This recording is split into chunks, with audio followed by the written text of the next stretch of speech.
Ukrainian President Vladimir Zelensky says Russia launched one of its most intense attacks on Ukraine's energy sector today. Russia fired 94 missiles and 190... The stakes are rising in Ukraine. Russian attacks on critical infrastructure intensify as rolling blackouts plunge the country into darkness.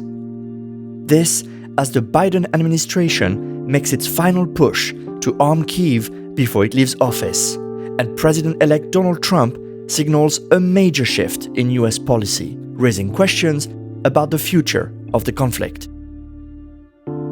Today, I am joined by Kristian Berg Harpviken, a research professor at PRIO and the future head of the Norwegian Nobel Institute, and Dr. Sabine Fischer, a Russia expert at the German Institute for International and Security Affairs. I am Arnaud Siad, and you're listening to PRIO's Peace in a Pod.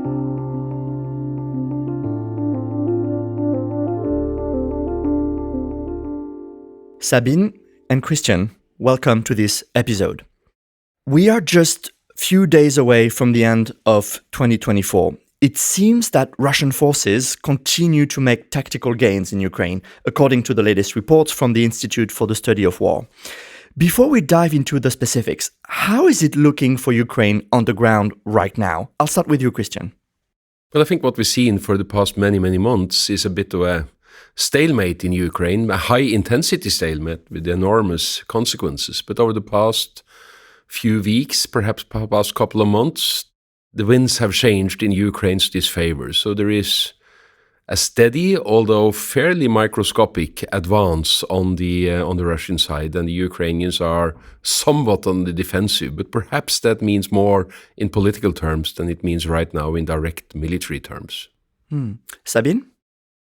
Yeah, I'm afraid I would agree with Kristian on this. So I think Ukraine is really getting under more pressure. And I think, if you look at the advances that the Russians have made, if I understand correctly, then Russia has gained 6 times more territory in 2024 than in 2023.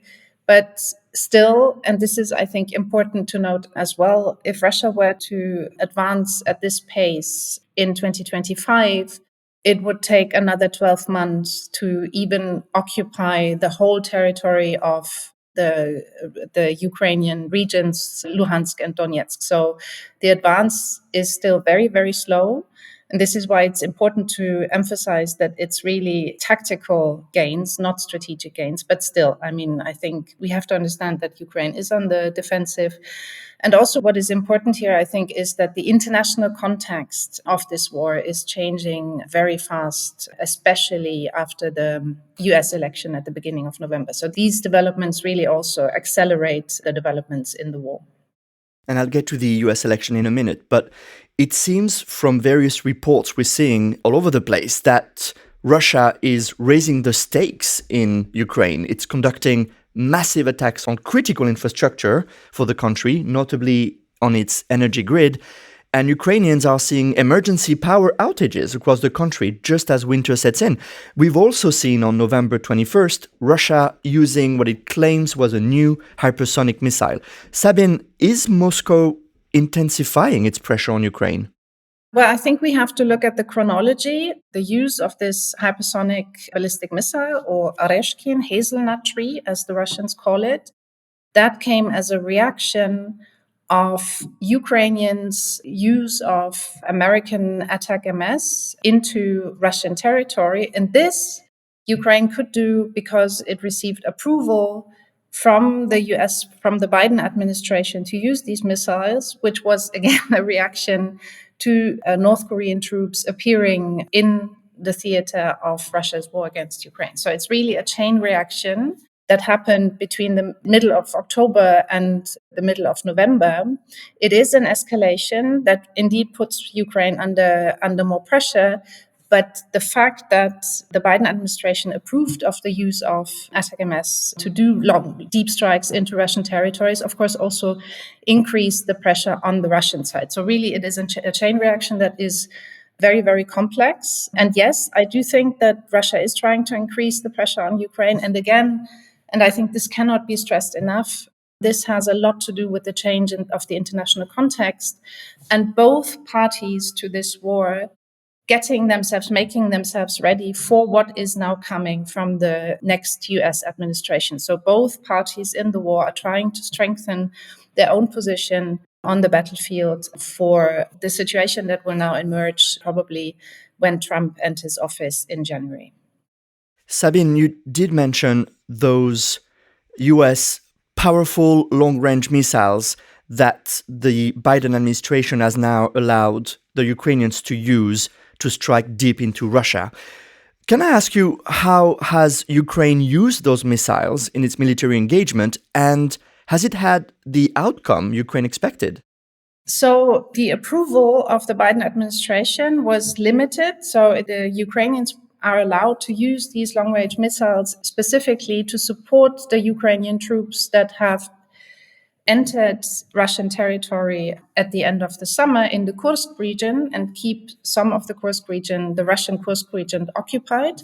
So what Ukraine is allowed to do is to use these long-range missiles to support its troops on Russian territory. So it's limited in terms of the geographic territory, and it's also limited to striking supply chains, to striking equipment, etc., on the Russian side. And this is what the Ukrainians have been trying to do. I think, given the fact that Russia has started to liberate some of the Kursk territory that was occupied by Ukraine, I think the effect of Ukraine applying these long-range missiles is unfortunately relatively limited. Kristian, Sabine mentioned the re-election of Donald Trump in the United States as reverberating on the ground. The Biden administration is working to surge deliveries of weapons to Kyiv in its final days in office, and it's not just these long-range missiles. It just announced a $500 million aid package that will even pull equipment out of the US military stocks. So it's going all in. And according to the US State Department, the US has provided more than $33 billion in economic assistance to Ukraine since February 2022, most of it to help keep the Ukrainian government functioning. Kristian, what does the Biden administration hope to achieve? I think the Biden administration hopes to achieve a number of things. Of course, first and foremost, President Biden is concerned that with Trump in office, aid to Ukraine will be strained, and there will be pressure on Ukraine to move towards some sort of a peace settlement with Russia. Now, the first thing that this surge in military supplies achieves is to strengthen Ukraine's hand on the battlefield, but also on a potential future negotiation table. I think Biden also, through this support, wants to, in a sense, create a contrast so that now the US is fully behind Ukraine, providing massive support, and any decision taken by Trump to cut support will appear even more dramatic under the circumstances. And then I think there's also a domestic element to this, because the defense industry is important. And I think many of those who have voted for Trump will be equally eager to see a strengthening of US defense production in their home areas as those who are supporting Biden. So I think that's also a tie-in that Biden may be trying to contribute to. And eventually, this is also about Biden's legacy. He's been an eager supporter of Ukraine. There has been criticism in Ukraine, certainly, of Biden's reluctance to really up the support for the very reason that he's afraid of Russian escalation and being drawn further into the conflict. But now this is his final stroke, and here he really surges the support in order to prove that he's fully behind Ukraine. And one of the criticism has come from President-elect Donald Trump, who's been particularly critical of allowing Ukraine to use these long-range missiles. On Time magazine on December 12th, Trump said he, quote, disagree very vehemently with sending missiles hundreds of miles into Russia. He has accused the Biden administration of escalating the war, and he called it a very big mistake. We all remember Trump famously claiming he'd settle the war in Ukraine in 24 hours. As you know, I get along very well with Putin. I would tell Putin, gotta settle. I would tell Zelensky, you gotta settle. I would tell one, you're gonna load up with money. I'd tell the other, you're not gonna get any money. I would get a settlement in 24 hours. Kristian, what do we know of the Trump's incoming administration plans for Ukraine? Well, we know very little about what the exact plans are, and the plans are becoming less and less clear by the day. Soon after the election, I would have said the gist of the plan is to put pressure on Ukraine by keeping military aid back, saying unless you move towards negotiations, we're going to cut support, and at the same time threaten the Russians with an escalation of support to Ukraine. So that was the gist of the Trump argument. And Keith Kellogg, who is his appointed hitman on Ukraine, has developed a whole recipe around that core.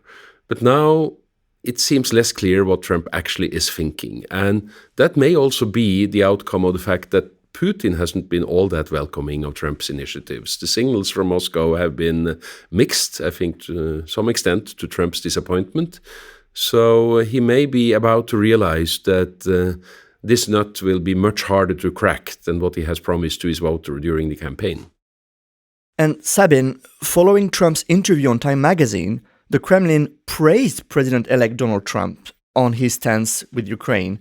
And they said that his position was fully in line with Moscow's own position. The Kremlin said it appeals to us. What does that mean?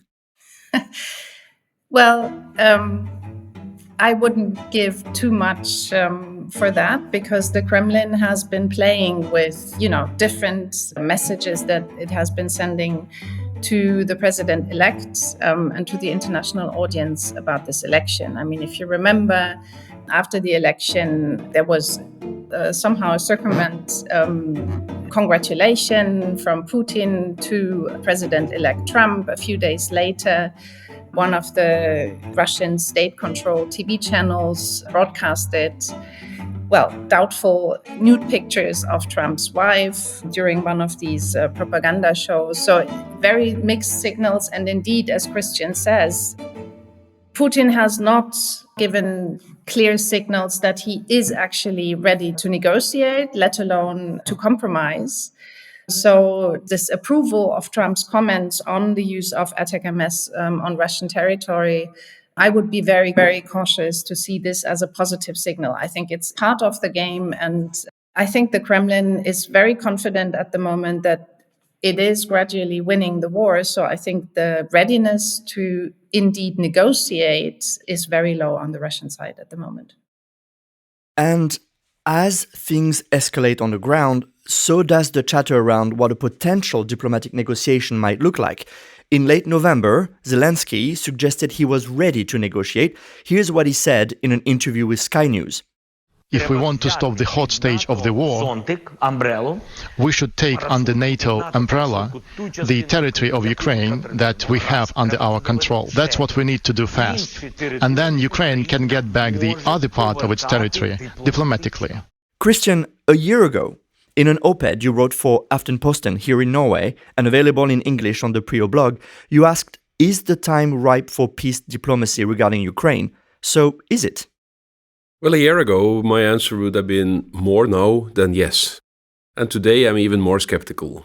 For the very reasons that Sabine just laid out, I think we see very clearly that Moscow is not really ready to offer any genuine compromises at the moment. So even if the Ukrainians were, I really struggle to see where we could see an overlap of positions between the two parts. And of course, the core of the issue is that, at least in the Russian mind, they are on the advance, they are winning militarily. And they realize that their demands are such that they are very hard to accommodate for the Ukrainians. And by extension, they're very hard to accommodate for those who have supported the Ukrainians. So I think time is not ripe.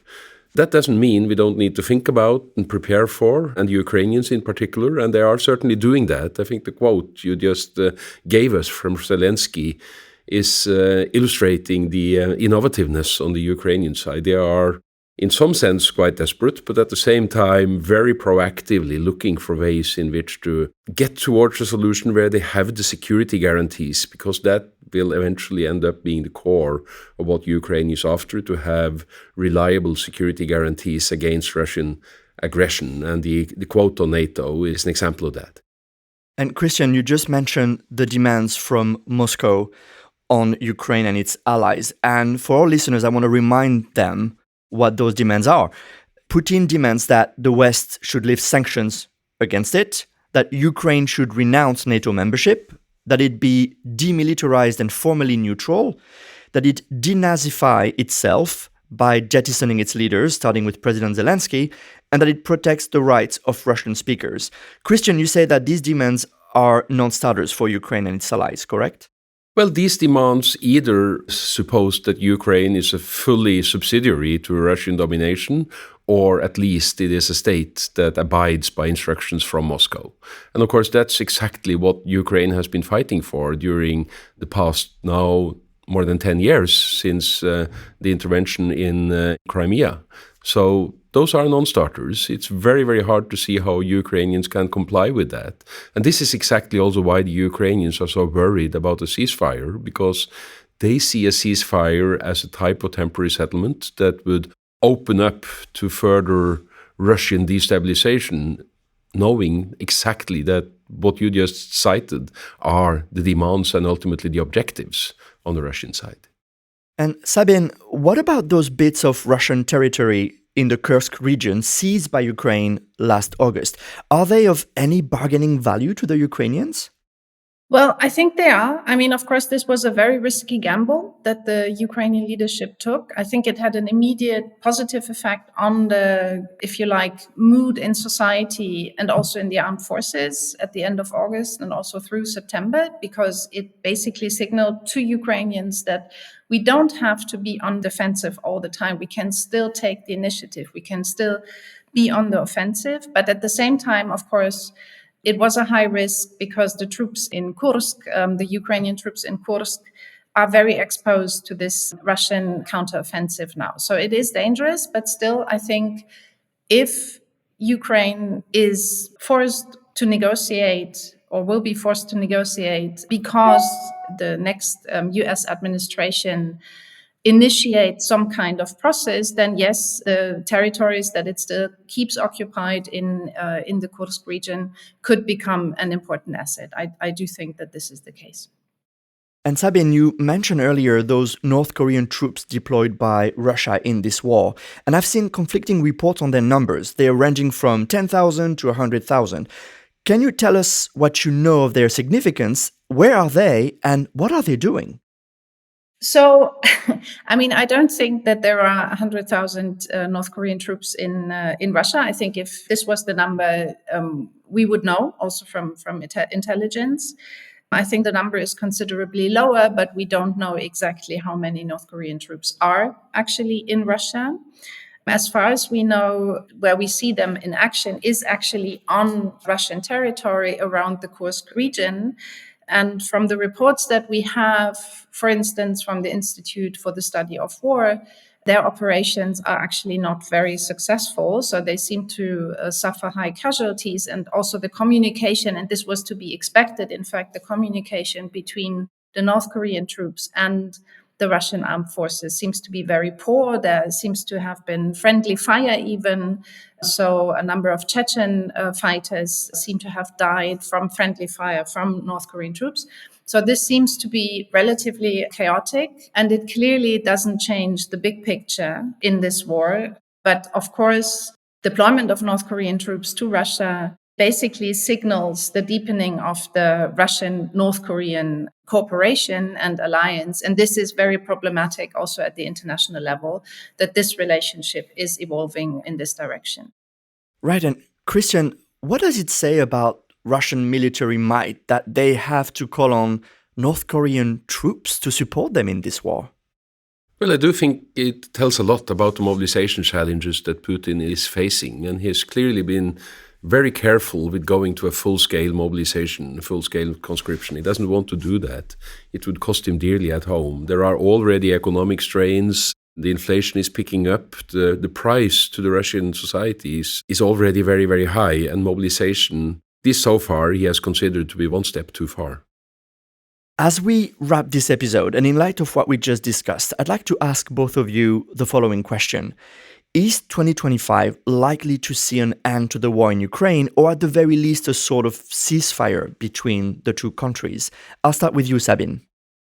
So, Certainly not an end of the war, and I think we have to very clearly distinguish here between a potential ceasefire and peace. And as long as the Putin regime is in power, we cannot assume that there will be any kind of peace between Russia and Ukraine, because the Russian aggressive policy against Ukraine, this aggression will continue. So even if the Trump administration manages to get both parties to a negotiation table, the only outcome that I can imagine is a very fragile and probably failing ceasefire or truce, because the Russian aggression will continue. Russia has not changed its war goals. It has made technical adjustments because the military campaign in Ukraine did not achieve its initial goals. So they had to make tactical adjustments.